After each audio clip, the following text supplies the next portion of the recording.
Viral di media sosial, bendera karakter One Piece berkibar di sejumlah daerah. Hal itu mendapat sorotan dari DPR dalam menyebutnya sebagai upaya pemecah belah bangsa.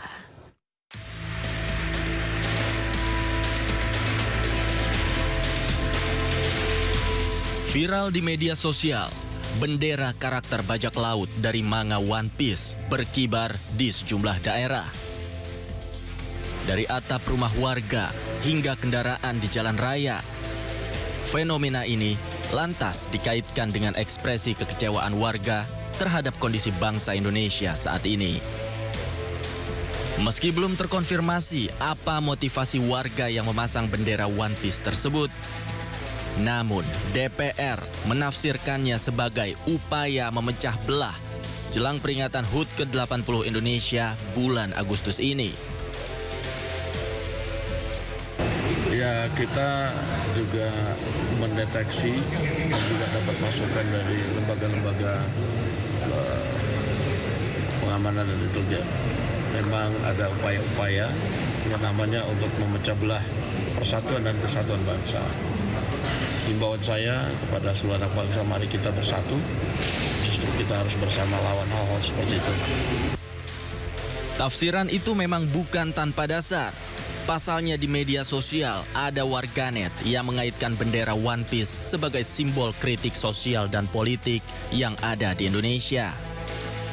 Padahal simbol-simbol manga One Piece memiliki makna yang dalam bagi para penggemarnya.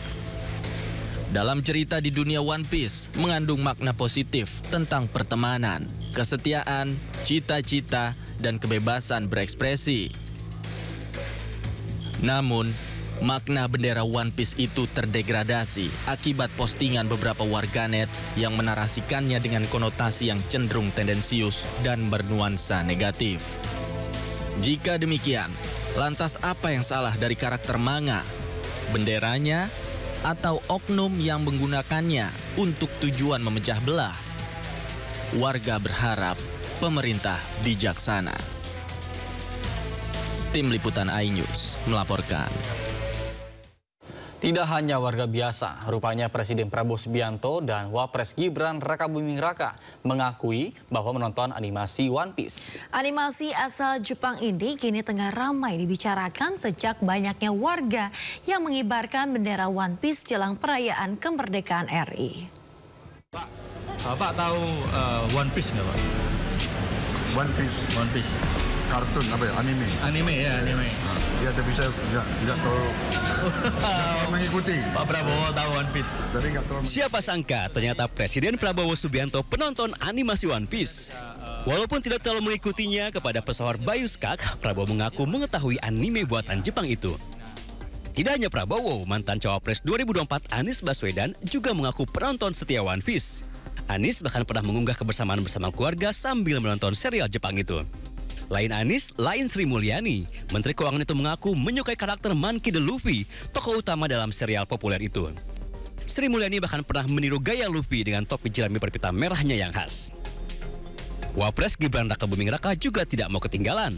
Saat deklarasi pemilu damai, ia terlihat memakai aksesoris One Piece. Serial One Piece memang sangat populer. Kisah Monkey D. Luffy itu bahkan disukai berbagai generasi, dari anak-anak hingga orang tua, dari pelajar hingga presiden. Kini fenomena baru muncul, alih-alih mengibarkan bendera merah putih, warga justru mengibarkan bendera One Piece. Anggota Komisi 3 DPR RI Firman Subiagio menilai fenomena ini berbahaya karena akan menimbulkan konflik politik. Ini bisa menimbulkan masalah ketika tidak ada edukasi tentang One Piece ini. Oleh karena itu ini bisa menimbulkan hal-hal yang negatif dan bisa menimbulkan konflik politik. Nah, oleh karena itu ini harus menjadi perhatian kepada aparat penegak hukum. Hendaknya atribut-atribut yang ada motivasi-motivasi tentu itu harus ada larangan, harus dilarang. Bahkan kalau perlu harus dirampas begitu. Lewat karya animasi, tentunya tidak hanya politikus yang bisa menggunakannya untuk kepentingan politik. Selama tidak melanggar hukum, rakyat pun bisa menggunakannya untuk menyampaikan aspirasi mereka. Tim Liputan iNews melaporkan.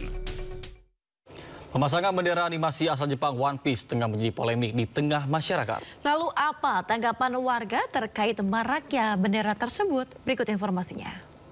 Pendapatnya mungkin karena sekarang ini di bulan Agustus, bulan kemerdekaan Indonesia, mungkin untuk saat ini mengibarkan bendera One Piece itu menurut saya kurang cocok. Karena lebih baik untuk mengibarkan bendera kebangsaan kita, bendera merah putih. Namun mungkin untuk di bulan lainnya itu bisa aja mengibarkan bendera One Piece karena tidak ada larangan juga. Karena mungkin itu salah satu bentuk sebagai penonton film, pecinta filmnya, pecinta animenya untuk mempresentasikan kecintaannya terhadap film atau karya yang udah dibuat itu. Untuk salah atau tidak itu sebenarnya tidak menurut saya, karena itu sebagai rasa protes aja. Di negara demokrasi ini bisa berbentuk apa aja ya, termasuk memasang bendera itu dengan bentuk simbolik gitu. Menurut saya sih itu bentuk kekecewaan ya, kekecewaan masyarakat terhadap pemerintah. Kenapa kecewa? Karena bisa dibilang banyaknya ketidakadilan di negeri ini dan transparansi data dan apapun itu. Meski sudah dinyatakan tidak ada keterlibatan orang lain dan juga pidana, namun kasus kematian diplomat muda Kementerian Luar Negeri Arya Daru Pangayunan tetap saja menyisakan tanda tanya. Sorotan kini mengarah kepada teman wanita Arya yang disebut bernama Farah yang sempat ditemui di mal sehari sebelum ditemukan meninggal dunia.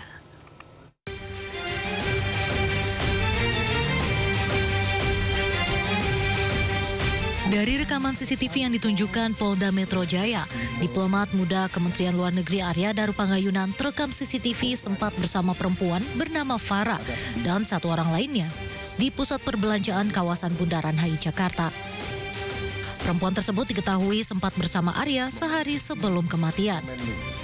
Polisi mengatakan telah memeriksa perempuan tersebut, namun tidak menjelaskan hubungan dengan Arya karena alasan privasi. Terkait dengan apa hubungan, apakah sudah diambil keterangan Farah? Sudah. Kalau masalah hubungannya kami tidak bisa sampaikan karena itu privasi. Dalam keterangan resminya, polisi menegaskan belum menemukan adanya pidana dalam kasus kematian Arya Daru. Korban dipastikan meninggal dunia dengan mengakhiri hidupnya sendiri tanpa adanya keterlibatan pihak lain. Dari jejak digital, polisi juga menyebut tidak adanya ancaman, baik fisik, psikis, maupun kekerasan terhadap korban. Dalam mengungkap misteri kematian sang diplomat muda, Polda Metro Jaya menggandeng beberapa pihak, baik dari Mabes Polri hingga Asosiasi Psikologi Forensik atau APSIFOR. Tim Liputan iNews melaporkan. Oke. Bawahnya ada bunker, tempat naruh uang. Di rumahnya siapa? Jokowi. Jadi orang harus hati-hati ya, masyarakat juga. Membahas berbagai isu politik terkini. Roy Suryo ya, terus si Rismon Tifa 100% masuk bersama narasumber yang kredibel. To the point aja. Jumat sampai Minggu pukul 9:30 malam di Sindo News TV. Sumber dari berbagai sumber berita aktual. Informasi, sumber, inspirasi. Dari acara deklarasi bisa tersaji lugas, tegas, dan berkelas. Hasil gelar perkara. Semuanya lengkap di sini.